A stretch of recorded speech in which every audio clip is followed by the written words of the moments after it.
everyone, it's me, Kirsten, and this is the It's Giving Mystical podcast, and I am so happy to be here with you. I don't know, just one of those moments where as I'm recording this, I'm just like feeling out into the world and feeling out into all of you, and this connection, this web that we build together by listening and practicing and staying curious about our own process, staying curious about the ways that life might get more vibrant, that we might be more ourselves in the world. We might be more, safe in our own skin, comfortable in our own bodies, grateful for this experience of being human in this moment. From a business standpoint, a little like news information, I've been working on developing this whole world of giving mystical. So those of you that know me from Salt House, when that business sold, I transitioned to the name Salt Spirit because I wanted to still be connected to Salt House, but also have a space that was beginning to migrate away from that physical space to become more of a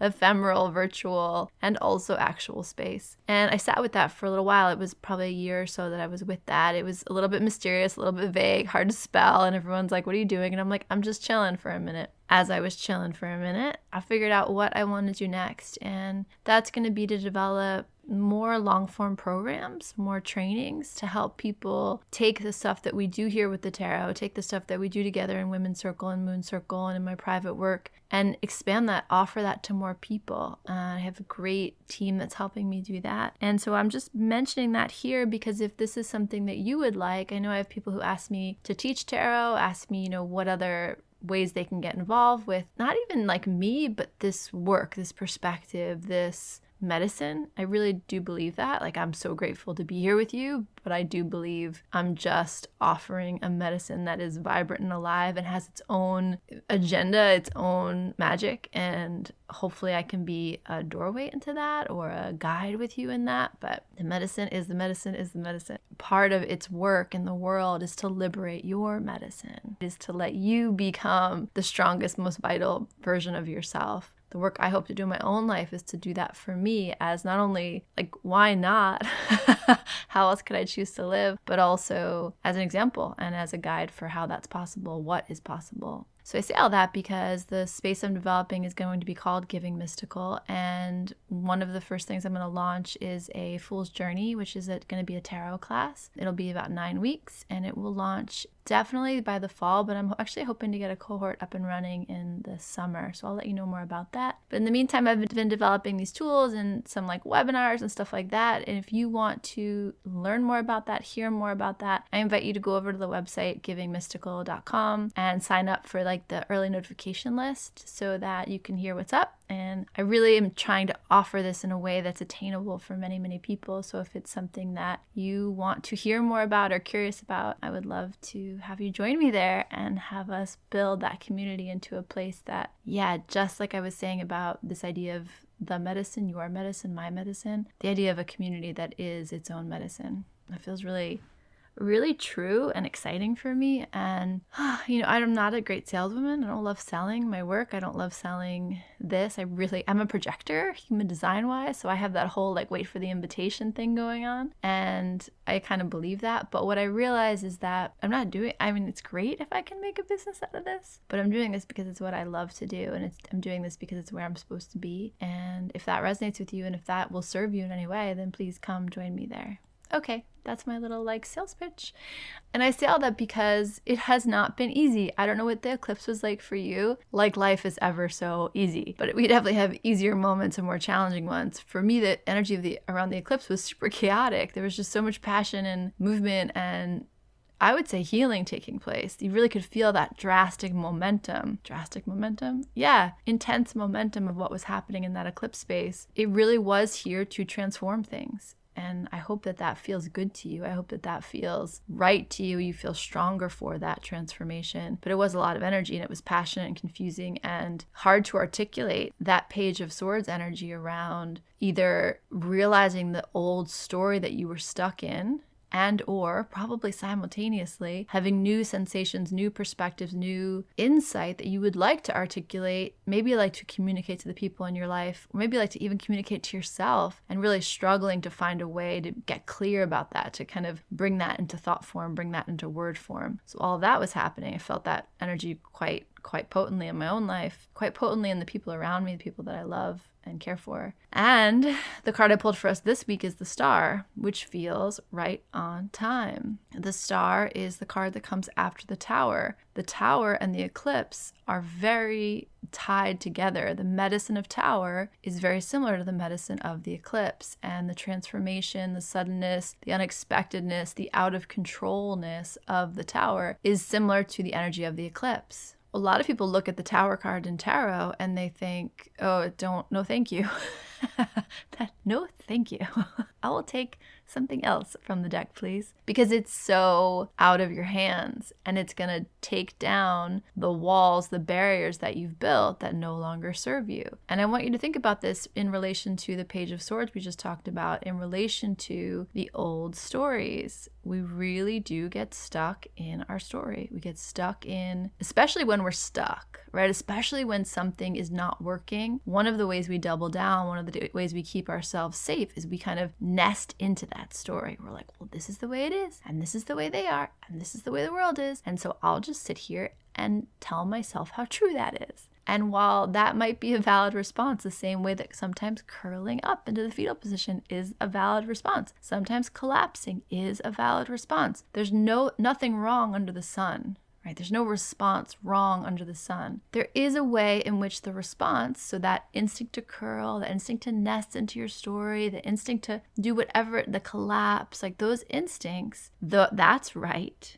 The staying with it after the instinct has passed, or the staying with it when it's overdue, or staying with it when it's become dry and dusty and you're kind of achy and stiff from staying in the position that might have been a natural good response in the moment, but it's not a place for you to stay. Because isn't that true? Like there's no place for us to really stay. Everything is dynamic, and so much of what is vital and alive is because it is moving. It is because it is not frozen. I say all that because the Tower energy is similar to the eclipse in that way. The eclipse and a lot of the astrology is wrapped around Aries right now, which is me. Who am I? What am I even doing?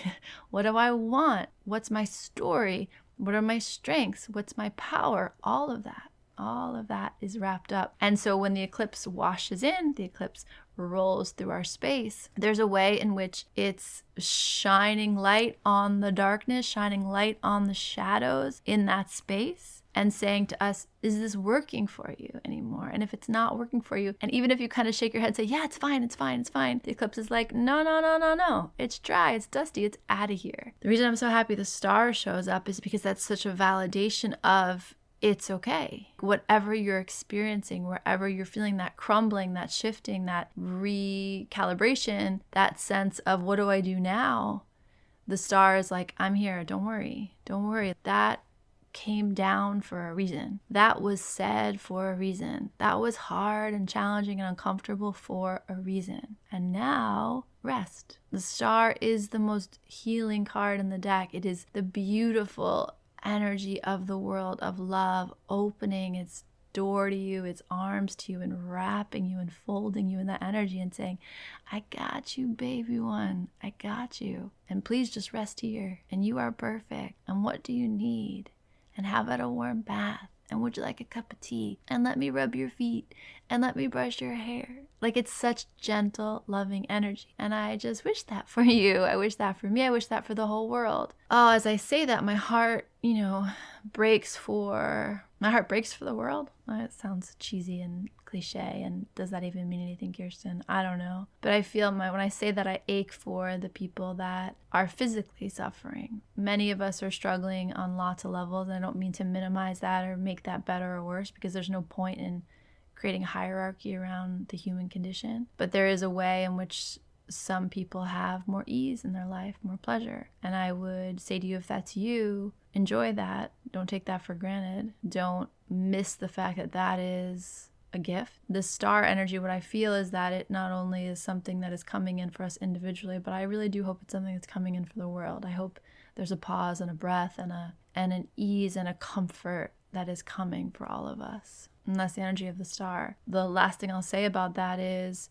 if there's a way in which you can be the one to ease or comfort, you have the extra capacity for that, please do that this week. That is not a invitation to be hypervigilant and step outside of yourself and take care of the world when you yourself are suffering. But it is an invitation to say, if you do wake up and you feel okay and things feel safe in your world, be generous with that. Be grateful for that and offer that ease into the field and into your interactions, into your movements.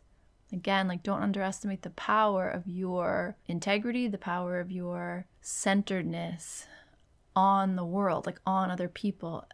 There's an energetic invitation that you offer. So when you are moving through space, you are speaking to other people, you're speaking to the world. And when that feeling in you is a good feeling, you are sending the signal that that's possible. Flower essences is one of my favorite tools. I love flower essences. The way they work, it's energetic medicine, incredibly powerful energetic medicine. And homeopathy, I think, is very similar, but I'll stick to flower essence because I know that the best. And the idea of a flower essence is that the energy of that flower, that herb, that root has a resonance to it. It has a frequency, a vibration to it. And when you ingest the essence, it's not changing your chemistry, your body chemistry, or changing your field. It's singing a song that your body recognizes the note. Oh, I forgot I can feel balanced. I forgot I can feel rested. I forgot I can feel full. I can feel happy. I can feel bright. I can feel at ease. I can feel safe. And the flower essence rings that bell, and your body knows that song, and you literally reach a little closer into that frequency. So it's like a co-regulation that's happening between you and the flower essence. That is the energy I would offer from the star card. May we all feel that settling, that it's all right on time, it's all right, this is exactly where I'm meant to be, it was all for a reason. May we all feel that. And then when we feel that, may we offer that to the world as a gift, as an act of generosity, an act of overflow, an act of seeding again into the field, into the grid, that there is a possibility for peace, there's a possibility for ease, there's a possibility for contentment for everyone. Okay, hope that makes sense. And the star card, with you, with me, with us all this week, how much we need it right now, not just individually but globally. That would be my prayer. That would be my meditation for the week, and I offer it for you as well. So if you want to come hang out with me, givingmystical.com, come sign up for my stuff. And in any case, I love you. And in any case, I will see you here on this podcast ongoing. And that's it. I hope that you are feeling loved and soothed and held no matter what else is happening in your life. All right. Bye.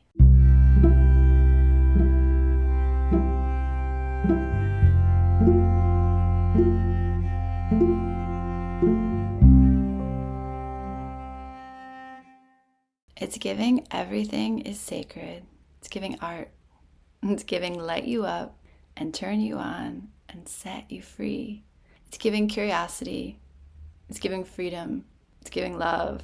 It's giving you are more magical and powerful than you can comprehend. It's giving, I don't know what's happening, but I am so here for it.